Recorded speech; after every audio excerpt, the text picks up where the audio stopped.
dar un dato. Uno de los problemas que más nos está afectando y que ya nos afectaba antes de esta pandemia es el desempleo. Muchos de nosotros lo hemos podido vivir en nuestras propias carnes. Los datos de enero que se comunicaron a la ciudadanía nos decían que Euskadi sumaba 15.078 parados en el año de esta pandemia y que quedaban 41.000 personas en ERTE. Se dice pronto esta cifra. Veremos en estos próximos meses cómo van esos datos, pero son cifras preocupantes y mucho. Y hoy queríamos contar con una persona que nos va a dar unas píldoras muy interesantes para ponernos en marcha en la búsqueda de empleo. No sé si está ya por ahí nuestro primer invitado, José Luis Bezanilla. ¿Qué tal, José Luis? Arratsaldeon, Cintia, buenas tardes. Arratsaldeon. Eres el autor del libro Píldoras antidesempleo tras la cuarentena, cómo buscar trabajo en 4 pasos. Ahí le tienes, ahí le podemos ver. Y con notitas y todo, ¿eh? Ahí sí, hay que coger viene apuntes. El trabajo. Cuando leamos el libro hay que coger apuntes. Eso es. Sí. Yo decía, la verdad es que es un libro que surgió durante una de mis cuarentenas, ¿no? Nosotros los que nos dedicamos al mundo del empleo, los orientadores y orientadoras de los programas de empleo, nos ocurre una paradoja, ¿no? Maravillosa, pero una paradoja, y es que comenzamos trabajando con personas desempleadas y nuestro contrato finaliza con esas personas trabajando y nosotros desempleados o desempleadas, ¿no? Entonces, durante una de estas cuarentenas, durante el confinamiento, que coincidió además los meses de marzo, abril, mayo, junio, decidí recopilar todo aquello que yo había aprendido, todo aquello que yo había enseñado durante los años en los que llevo trabajando como orientador de empleo, y lo recogí sin la intención de hacer un libro. Pero bueno, al final fue mi mujer la que me animó: oye, ¿por qué no le das forma de libro? ¿Por qué no intentas recoger todos esos consejos, recoger esas experiencias? Y sobre todo cuento muchas historias, ¿no? Es decir, se trata de un libro de compañía, sobre todo pensado para esas personas que por primera vez se han quedado sin trabajo y se sienten solas y desamparadas, ¿no? Desamparadas, un juego de palabras que no había utilizado nunca, pero al final se trata de acompañar, ¿no? En esa búsqueda, y de ahí lo de las píldoras, ¿no? Las píldoras, la palabra píldora surgió primero porque los que nos dedicamos a la formación estamos constantemente dando píldoras formativas, ¿no? En todos los programas de empleo incluimos siempre pildoritas formativas de cómo hacer un buen currículum, de cómo hacer una buena entrevista, de cómo comportarte en un proceso de selección. La palabra píldora también tenía que ver en aquel momento porque hablaban tanto de los problemas que existían, el confinamiento, el COVID, había aumentado el consumo de antidepresivos, y bueno, al final dije, mira, pues las píldoras mías tienen que ser píldoras de esperanza, ¿no? Tienen que ser píldoras antidesempleo, ¿no? Y así surgió el título, la verdad. Y bueno, la verdad es que ha tenido buena acogida el título, porque el hecho de recordar unas palabras, asociarlas con la persona que las ha escrito y demás, pues el recuerdo siempre permanece mejor, ¿no? Claro que sí, además has hecho un mix, un poco de todo, porque claro, yo leía Cuarentena y yo decía, bueno, ¿tendrá relación con el tema de lo que hemos estado viviendo y estamos viviendo la pandemia? O también igual lo que quiere José Luis es enfocarlo un poquito a las personas con ya una cierta edad a las que es más difícil, ¿no? Igual la búsqueda de empleo a partir de los 40, lo de las píldoras. Al final has hecho un juego un poco de palabras, ¿no? Con lo que luego podemos leer en el libro. Así es, Cintia. La verdad es que la primera vez que me quedé sin trabajo tenía 41 años. Y fue la primera vez en la que alguien me dijo que era mayor para un trabajo, ¿no? Entonces, ¿y cómo sienta eso? Perdona, José Luis, que te corte. ¿Cómo sienta eso que te digan, eres mayor para esto, eres mayor para lo otro? Terrible. Y más cuando te lo está diciendo una persona que por lo menos aparenta 10 años más que tú. Entonces, bueno, yo la verdad es que la forma en la que le contesté me quedé tranquilo. Sé que no iba a conseguir el trabajo, pero yo me quedé tranquilo, ¿no? Y yo le dije, oye, creo que me he equivocado, pensaba que esto era una empresa importante, una empresa grande, y que lo que estaban buscando era un profesional y no pagarle un sueldo de becario a una persona joven, ¿no? No, si no es cuestión, digo, no, es lo mismo, no hay ningún problema, perdona que yo me he equivocado, pues ya nos veremos y demás. Y así fue. La verdad es que me sentó bastante mal el hecho de que me dijeran que era mayor para el trabajo, ¿no? Porque yo creo que en realidad las personas que dicen eso, a no ser de que se quieran beneficiar de un contrato para jóvenes y demás, realmente no lo entiendo. O sea, hoy en día, el otro día lo escribía en un post en LinkedIn y que tuvo bastante acogida, hoy en día contratar personas profesionales de más de 40, incluso, bueno, de 50 y de 60 incluso, es un chollo muchas veces para las empresas, ¿no? Porque es como yo decía que era como ir a un centro comercial, a las rebajas de un centro comercial, porque es que, por desgracia, hay mucho profesional con mucha experiencia que está ahí en el mercado y que a un precio asequible. Y perdón por utilizar estos términos, pero es que es así, ¿no? Es decir, al final existen muchos profesionales que están en el mercado que tienen mucha experiencia acumulada, muchos años de trabajo, muchos errores de los que han aprendido y de los cuales las empresas se pueden beneficiar, ¿no? Yo siempre digo que a la edad hay que sacarle brillo, ¿vale? No hay que colocarla cuando hacemos ese DAFO, ese análisis de debilidades, amenazas, fortalezas, oportunidades. La gente tiende a introducir la edad dentro del cuadrante de las amenazas o de las debilidades. Y no, todo lo contrario. Debería estar en el de las oportunidades y en el de las fortalezas, porque, a ver, la experiencia son contactos, la experiencia es aprendizaje, la experiencia da muchísimas competencias, sobre todo sociales, ¿no? De aprender a compartir, de aprender a trabajar en equipo. Todo eso se aprende con los años también y se entrena. Oye, a raíz de lo que me estás contando, me he acordado que hace 2 semanas, creo que fue, en el programa Salvados de otra cadena nacional, pues entrevistaron pues a personas mayores de 70 años para hablar, eran todos famosos, ¿no? Y les entrevistaban para hablar un poco, para saber cómo ellos habían vivido, pues ser un poco el foco de imagen. Los mayores de 70 son los que fallecen, los mayores de 70 son los que tienen que quedar en casa.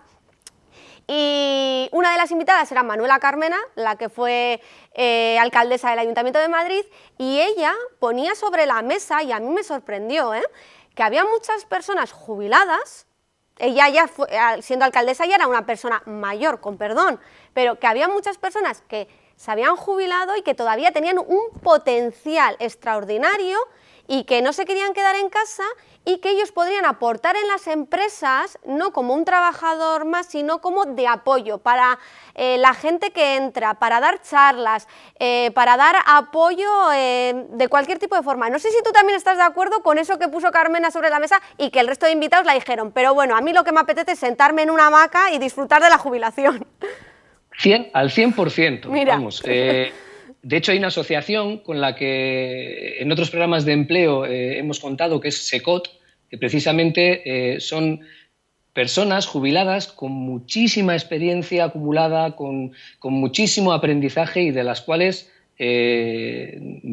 nosotros tiramos de ellas en cuanto podemos, ¿no? Sobre todo con emprendedores, ¿no? Los emprendedores, muchas veces el éxito de un emprendedor consiste en no cometer errores, ¿no? Claro. Y muchos de los errores se pueden corregir si tienes información previa de que te va a ocurrir esto, aquello. Y sobre todo cuando tratamos con personas que quieren emprender, solemos traer a esta asociación, a representantes de esta asociación, para que hablen, para que cuenten los 15 errores más comunes a la hora de emprender. ¿Por qué no debes de hacer esto? ¿Por qué no debes hacer aquello? Y te lo cuentan desde su propia experiencia, ¿no? Que al final es lo importante, ¿no?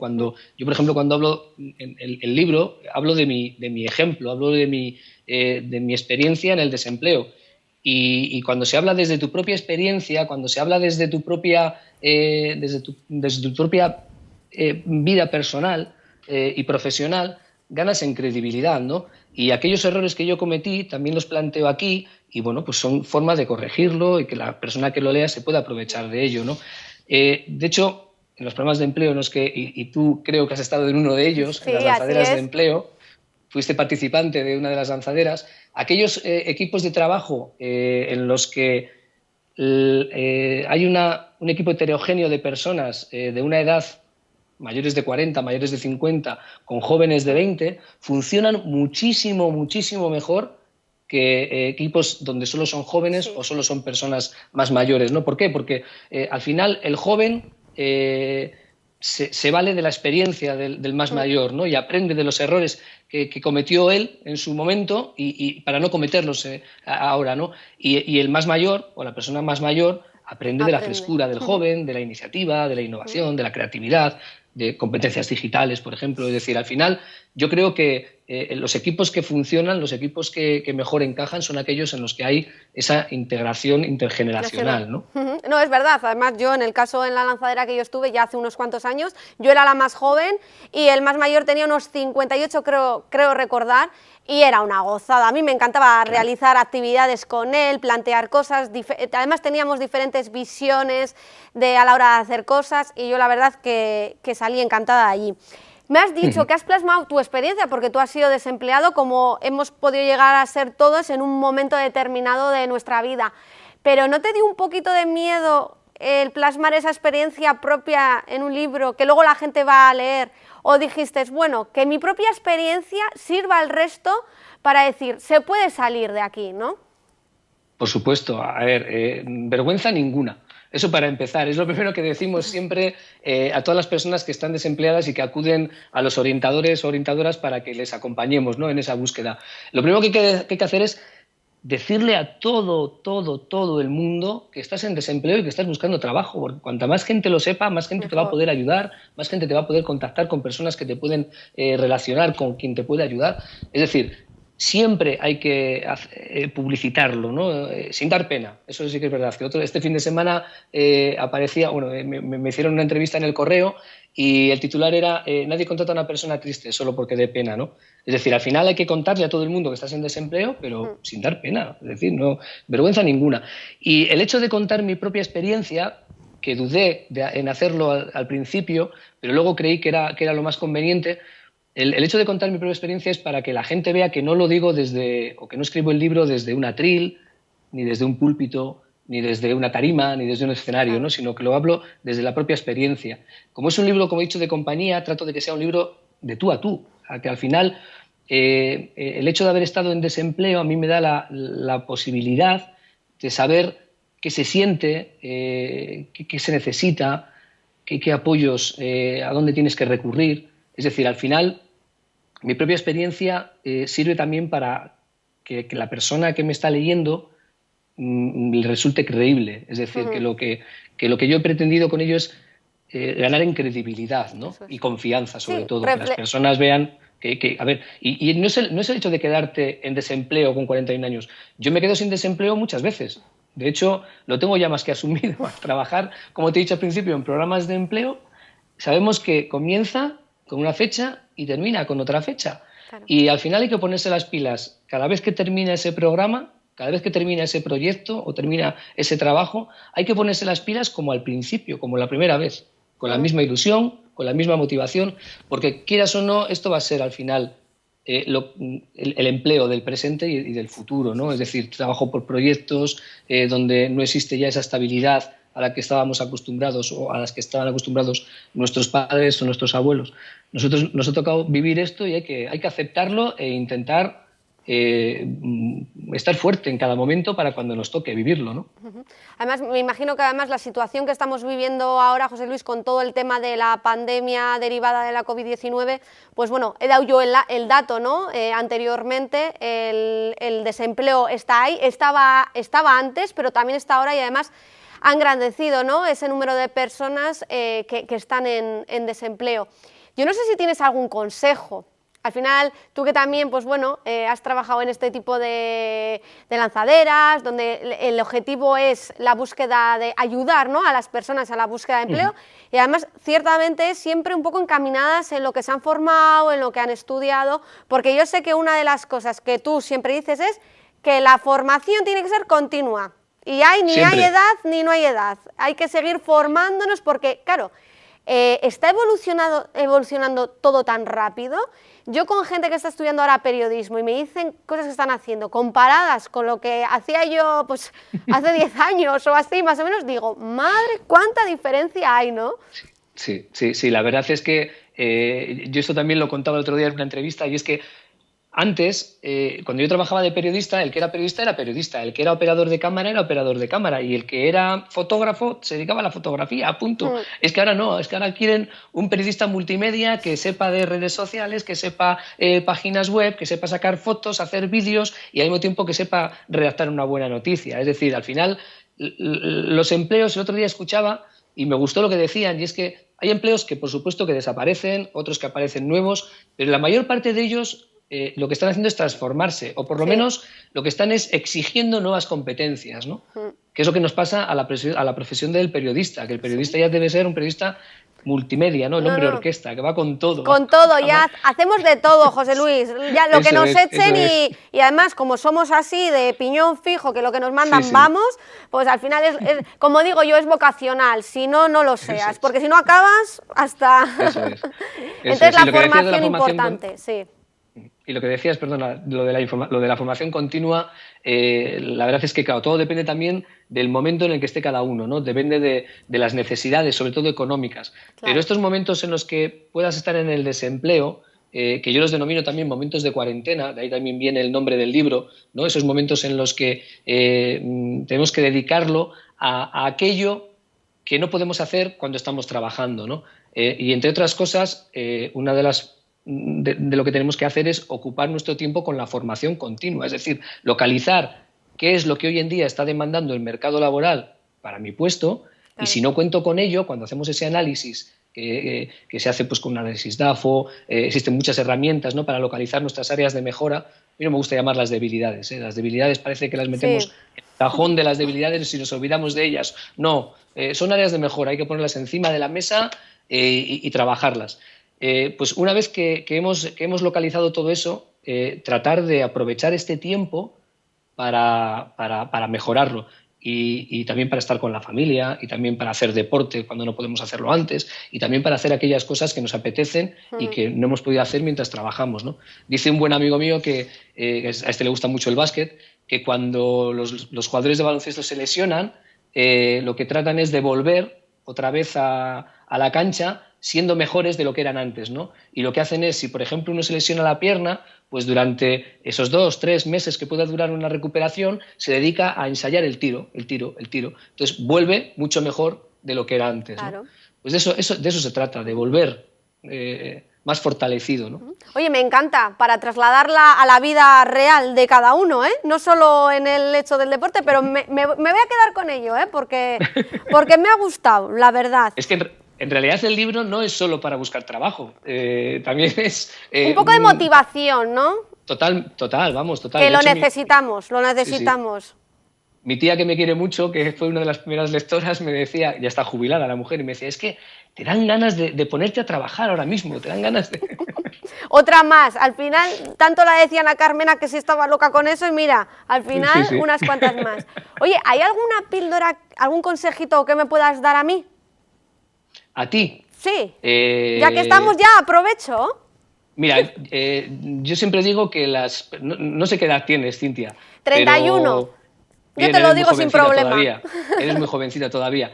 Pero tanto para las personas jóvenes como para las personas que ya tenemos más de 40, yo creo que es importantísimo los contactos. Es decir, relacionarte, lo que llamamos networking, ¿no? Es decir, el acudir a lugares donde hay personas con las que puedo trabajar, con las que puedo colaborar, con las que puedo compartir, que me pueden ayudar. Ahora mismo la verdad es que está complicado, porque ahora tenemos el panorama que tenemos y, bueno, pues sí que es cierto que no se puede acudir a charlas ni a foros de empleo, pero sí existen redes sociales como LinkedIn, que al final es un lugar donde las relaciones profesionales surgen todos los días. Así hemos contactado tú y yo. Hay que decir la realidad. Eso es. Así nos hemos conocido. Ahí quería llegar. Esta entrevista es gracias a LinkedIn, ¿no? Que yo he colgado unos posts, a ti te interesó, viste que, bueno, que podía encajar en tu programa y por ello me has llamado. La persona que me editó el libro, el que me lo maquetó, lo contacté por LinkedIn también. Y todos los días nos viene personas a los programas de empleo diciéndonos que han encontrado trabajo gracias a LinkedIn también. Y no hablo solo de profesionales periodistas, abogados, ingenieros. No, no, no, no, no, no, no. Nosotros ahora mismo que estamos trabajando en el sector metal, ahora estoy trabajando en la federación, en un programa en la Federación Vizcaína de Empresas del Metal, y hay mucha gente, matriceros, fresadores, mecánicos o electromecánicos, que están en LinkedIn y consiguen trabajos a través de LinkedIn, ¿eh?